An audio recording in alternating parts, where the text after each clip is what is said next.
Sir నమస్కారం అండి. పవన్ కళ్యాణ్ గారికి, చంద్రబాబు గారికి, నారా లోకేష్ గారికి. సార్ నేనైతే కోవిడ్లో ఉన్నాను సార్. సార్ మీకు ఎంతైనా పుణ్యం ఉంటుంది సార్.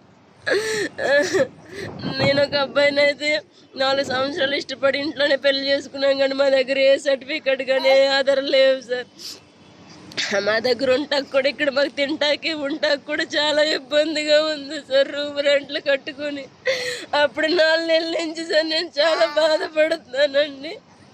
ఇండియా ఎంబసీని సంప్రదించాను సార్. ఇండియా ఎంబసీని సంప్రదించి డిఎన్ఏ రిపోర్టులు చేయించుకోమని చెప్పారండి. వాళ్ళే చెప్పాక వెళ్ళి చేయించుకున్నాను సార్. వాళ్ళు ఇప్పుడు వెళ్ళి అడుగుతుంటే మేము ఇండియాకి అప్రూవల్కి పెట్టాము అని చెప్పేసి 4 నెలల నుంచి సార్ తిరిగిన దాన్ని తిరిగినట్టే ఉన్నాను సార్.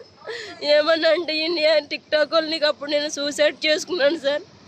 ఈ సూసైడ్ చేసుకున్నాను, ప్రాణాలతో మళ్ళీ బ్రతికామండి. ప్రాణ స్థితిలో